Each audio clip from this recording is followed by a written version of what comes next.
Hora da Prosa. Muito bem, a gente está de volta com o Campo Aberto aqui. Começamos, na verdade, o Campo Aberto de hoje com a Hora da Prosa e o nosso convidado é Francisco Maturro, ex-secretário de Agricultura do Estado de São Paulo e presidente da AgriShow, e é para ele que a gente fala bom dia. Bom dia, Francisco. Bom dia, Cláudio. Bom dia a todos os seus ouvintes. A gente fala Francisco, mas soa até assim, diferente, muito formal, porque você é carinhosamente conhecido como Chiquinho Maturro. Então me permita chamá-lo pelo seu apelido carinhoso, Chiquinho, pode ser? É dessa forma que todo mundo me conhece, viu, Cláudio? Então tá bom. Chiquinho, a gente está aqui nos preparativos finais, né, para a 28ª AgriShow de 2023. Essa aqui é uma das feiras mais importantes da América Latina, quiçá do mundo, porque a gente está dentro de um mercado, né? O Brasil hoje ele ocupa uma posição de destaque e com um mercado gigantesco pela frente por essas empresas que participam da AgriShow. Eu queria que você falasse para a gente quais são os principais destaques desta feira e qual que é assim, sua menina dos olhos dessa feira, dessa edição deste ano, que deverá ser uma das melhores de todos os anos. Bom, eu devo começar dizendo para você que a menina dos olhos de todos nós é a própria AgriShow, que conseguiu, junto com outros setores dentro do agronegócio, transformar o agronegócio brasileiro. Uhum. A AgriShow é hoje a maior feira dentro do segmento, é a maior feira do mundo. Quer dizer, a gente não se torna arrogante quando diz isso, mas isso só é possível no Brasil. E junto com a pesquisa, junto com a ciência, junto com a inovação e as máquinas que vêm puxando esse desenvolvimento todo, nós conseguimos fazer o agrotropical mais bem avaliado do mundo. Ninguém produz como o Brasil, nas condições que o Brasil produz. O Brasil é predominantemente um país de terras pobres, consequentemente a pesquisa teve que ajudar muito, a ciência tem que ajudar muito e o suor do agricultor continua tendo que ajudar muito, né, Cláudio? Verdade, Chiquinho. E a gente observa que em algumas regiões é inacreditável o avanço que conseguiram com a tecnologia, com a pesquisa, solos que você, há 10 anos, você não dava nada por aquilo e hoje são regiões altamente produtivas. E essa tecnologia é muito bem-vinda. Aliás, o Brasil, vou usar uma palavra um pouco pesada, ele é muito invejado por isso, né? Nós temos condições absurdamente melhores que os nossos concorrentes, né, Chiquinho? Porque funciona da seguinte forma. Nós começamos a agricultura no Brasil da forma como os imigrantes europeus chegaram aqui e sabiam fazer lá nos seus países de origem. Então, era uma agricultura de clima temperado. Nós não dominávamos o clima tropical, ninguém sabia bem o que era. Uhum. Então, praticamente, a agricultura começou pelo Rio Grande do Sul, a mecanização começou por lá. Isso. Não esquecendo de São Paulo, que já era um estado desenvolvido, mas era um estado desenvolvido em café, onde era líder mundial de café, ainda se planta muito café em São Paulo, mas hoje já cedendo espaço para outras culturas. Ocorre que quando a gente avança, quando aquela imigração lá do início começou a criar filhos, os filhos cresceram, as terras já eram poucas, já não dava mais para todo mundo, esse pessoal se aventura para o centro-oeste em terras de cerrado, que são solos degradados pela natureza há séculos, talvez há milênios, a gente não sabe isso, né? Uhum. Então aí teve que entrar a pesquisa, teve que entrar a ciência, e o produtor, que teve a coragem de avançar sobre aquilo lá. E, para isso, nós tivemos que desenvolver máquinas adequadas ao tipo de cultura em país tropical. Uhum. Acontece que o Brasil tem fotossíntese, quer dizer, tem sol o ano inteiro, diferentemente dos países de clima temperado, onde metade do ano é coberto de neve. E o Brasil pode produzir o ano inteiro como produz o ano todo, né? Uhum. Agora, a gente observa, você falou aí da fotossíntese do sol, e isso é um grande complicador, né? Por exemplo, os países de clima temperado, o inverno hiberna muitas pragas, e o Brasil não, esse solão aqui, que a gente tem um para cada um aqui, às vezes até dois para cada um, e dependendo da região, isso traz desafios gigantescos, né, para todos os envolvidos no agro, né, Chiquinho? Traz um desafio gigantesco. Você disse que tem um sol para cada um. Em Rio Preto e Ribeirão Preto, acho que tem dois para cada um, né? Verdade. Deve ter dois. Aí vocês... Eu moro em Matão. Matão também é uma cidade muito quente, predominantemente quente. Uhum. Então, tudo é mais difícil. E isso, ao longo dos séculos ou milênios, calcinou também os nossos solos. Aí se descobre o plantio direto na palha, e aí nós tivemos que desenvolver máquinas para isso, que o Brasil não tinha e o mundo não tem. E foi o início literalmente do zero, né? Partiu do zero e foi ontem, né? Foi na década de 70. Pois é. A década de 70 é ontem, né? Pois é. E depois a gente descobre que é possível no Brasil, pela fotossíntese, porque tem um sol para cada um, Rio Preto são dois sol para cada um, né? Aí se descobre que é possível fazer a segunda safra. Exatamente. E depois, a ciência, a pesquisa e o calor, o sol, o suor do agricultor consegue introduzir integração lavoura, pecuária e floresta. Tudo numa mesma área, produzindo 2, 3, 4 safras por ano. Uhum. Só é possível em país de clima tropical, desde que apoiado por pesquisa, por ciência, por inovação, por tecnologia. Agora, diante de tudo isso, né, a gente pode chamar o Brasil, digamos assim, imbatível nesse quesito. Por exemplo, nós temos um slogan, né, que o brasileiro não desiste nunca, e a gente sabe a pujança e a garra do produtor brasileiro, a gente conhece, sabe muito bem a capacidade das indústrias que estão envolvidas no setor. Você diria que o Brasil, digamos assim, será imbatível no agro e é realmente o grande celeiro do mundo? Bom, eu diria assim, o Brasil ainda tem muito espaço para continuar se desenvolvendo. E a gente precisa tomar muito cuidado quando diz isso, porque tem gente achando que a gente vai desmatar. Correto? Não vai. Correto. Desmatar é muito caro, custa muito dinheiro para desmatar. Não nos interessa desmatar. O que nós estamos fazendo, e já por isso o Brasil se torna imbatível, porque nós temos no Brasil, qualquer número que você disser, entre 150 e 180 milhões de hectares em pastagem. 60%, 70% desse total é pastagem degradada. Uhum. Degradada ao longo dos séculos, pasto nativo. Uhum. Isso aí não tem renda. Uhum. Então, é sobre essas áreas que o Brasil está avançando com integração lavoura-pecuária. Você vai produzir lavoura, vai produzir pasto, vai produzir boi, vai produzir bezerro, todos na mesma área. Uhum. Esse número, Cláudio, falar assim de forma aleatória pode parecer uma conversa vazia. Não. Esse é um projeto da Embrapa, apoiado pelos institutos de pesquisa de São Paulo, que é o IAC, o ITAL, o Instituto Biológico, a nossa agência de pesquisa. Tudo isso já soma 18 milhões e 400 mil hectares dentro do sistema. E o programa, Chiquinho, é um programa que começou em 2011, não é isso? 2006. 2006, né? Ou seja, ontem. Ontem, nós fizemos o primeiro experimento numa propriedade em Goiás com 100 hectares. Uhum. Você vê que num curto espaço de tempo, 16, 17 anos, o tanto que avançou. Pois é.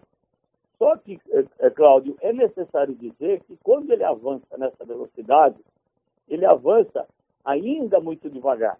Daqui para frente, ele vai avançar muito rapidamente sobre as mesmas áreas de plantio direto, as áreas de pastagem. Nós estamos, na verdade, reconstituindo os solos que foram degradados pela natureza. Esse é o trabalho que se faz. E não é por poesia, não. É porque dá resultado, dá dinheiro, gera renda, gera emprego. Eu acho que você foi muito feliz nessa sua colocação, porque, na verdade, o produtor ele está consertando o que a natureza foi fazendo e hoje ele recuperou áreas que são extremamente importantes, e não só no aspecto econômico, mas social também. Eu queria que você falasse para a gente, Chiquinho, essa edição agora, ela conta aí com algumas atrações, né? E eu queria que você falasse sobre elas. Por exemplo, a gente vem observando um crescimento muito grande da participação feminina no agro, em pontos estratégicos, né? Em posições estratégicas em algumas empresas. Eu queria que você falasse um pouquinho sobre esse AgriShow para elas. Bom, primeiro eu vou dizer assim, elas sempre estiveram no agro, né? Verdade. Elas sempre estiveram. Como a esposa que ficou em casa cuidando do filho, como a mãe que ficou levando o filho para a escola, correndo, fazendo comida de madrugada para o marido, para os funcionários do marido, muitas vezes, né? A gente sabe, a gente é do interior e sabe exatamente que foi assim, né? Então, de alguma forma, elas sempre estiveram. É. A diferença de hoje é que com as tecnologias, com as máquinas muito mais modernas, com a gestão muito mais moderna e toda informatizada, elas podem realmente ir para o front. Nós já estamos chegando a 30%, Cláudio, de mulheres à frente do negócio. Não é mais a esposa a filha do fulano. É ela que está no front, é ela que está à frente. Se ela não está lá operando uma máquina, ela está lá na gestão, no escritório, cuidando de dados, cuidando de informações, negociando em bolsa. A mulher está presente, ela sempre esteve. Só que agora ela está assumindo aquilo que ela disfarçou há muito tempo. Porque as mulheres sempre mandaram e a gente achava que não, né? Pois é. A mensagem que ela passava era uma mensagem muito forte e ela hoje ela ocupa um lugar de protagonista de fato, né? Ela sempre foi assim, mas assim, trabalhava que nem mineiro, né? Quietinho, ali, discretamente. Hoje a mulher realmente ocupa um espaço muito importante como protagonista, né? E eu me lembro de pessoas importantes na minha vida que tiveram esse papel que você acabou de citar aí, preparando refeições para peões, para 40, 50 pessoas, assim, naquele momento era fundamental, porque a gente estava em plena colheita do milho, naquela época se debulhava milho ainda, quebrava na mão, amontava em carros, depois que vinha um debulhador e aquele milho era debulhado. Enfim, se não fizesse naquele timing lá, a gente poderia ter as coisas muito mais complicadas. Outra coisa que a gente está observando assim, um crescimento muito grande, e vou tomar um pouquinho mais do seu tempo aqui, é com relação às startups, né? Elas vêm, as startups que estão envolvidas com o agro, elas aumentaram em muito, né? E vocês criaram um espaço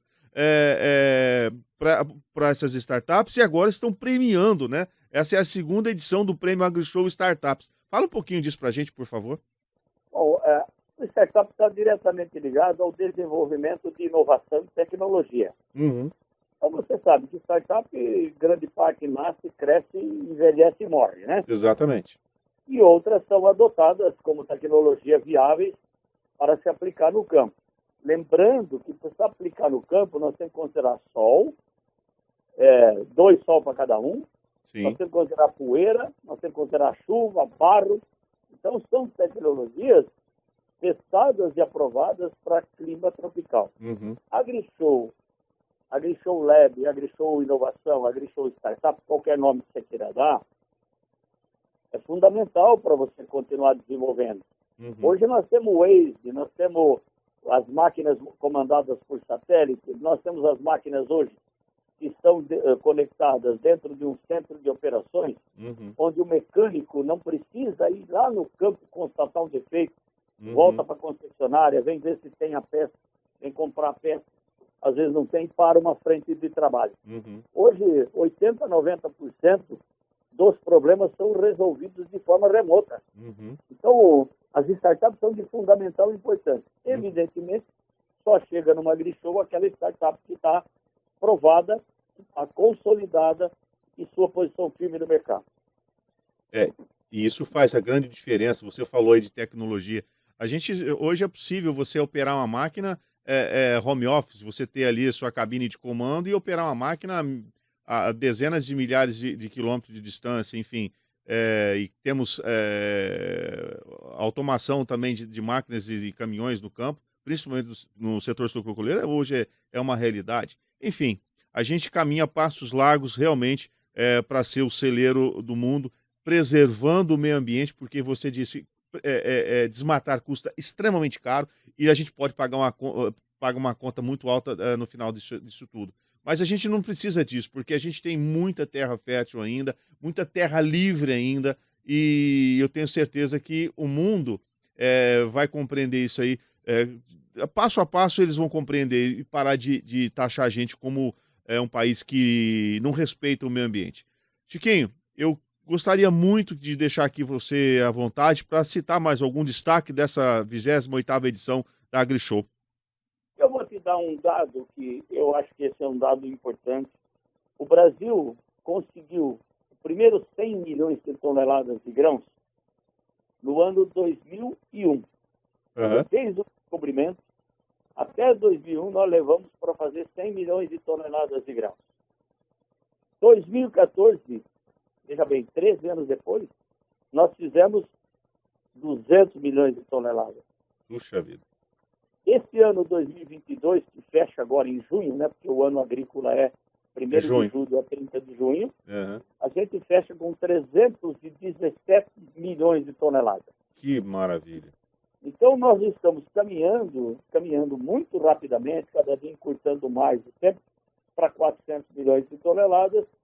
E aí, para ser ousado, absolutamente ousado, em 2030, 2032, nós estaremos chegando em 500 milhões de toneladas. A população do mundo continua crescendo, continua demandando alimentos. Esse é o papel do Brasil, um país que gera renda, que preserva o meio ambiente, como nós fazemos no Brasil inteiro. O que tem de desmatamento, o que tem de coisa, é ilegal. E ilegal é ilegal, tem que ser tratado por polícia, não é pelo meio ambiente. Exatamente. Você São disse... Paulo, se você quer um exemplo, já que eu praticamente acabo de sair da Secretaria de Agricultura, São Paulo já passa de 23% de área de preservação dentro do setor privado. Todo o setor privado preserva no mínimo 20%, que é o que determina o Código Florestal para o bioma Mata Atlântica, que é o nosso. Né? São Paulo já passa de 23%, e hoje as pessoas quase que já se esqueceram da lei. A gente faz por consciência. Exatamente. O produtor preserva e, ao mesmo tempo, produz. E isso é muito gostoso de ouvir, né? A gente saber que nós somos produtivos, preservamos o meio ambiente mais do que muita gente imagina, e o produtor começa a enxergar isso, fazer isso de forma automática. É como o cinto de segurança. Quando foi implantado, a gente usava pela lei, hoje a gente usa pela segurança. É isso aí. Chiquinho, queria agradecer imensamente a sua participação aqui. Lembrando que a AgriShow, meus ouvintes, ela vai de 1 a 5 de maio em Ribeirão Preto, e o horário de funcionamento agora não é mais das 8 às 18, é das 9 às 18. Então, mas está com uma área extremamente favorável à visitação em grupos. Enfim, é um ambiente espetacular para você fazer um networking, fazer negócios e assim, uma oportunidade rara para você que faz parte, direta ou indiretamente, do agro. Chiquinho, muito obrigado mesmo por abrir o espaço da sua agenda, e a gente se fala na AgriShow. Perfeitamente, Cláudio.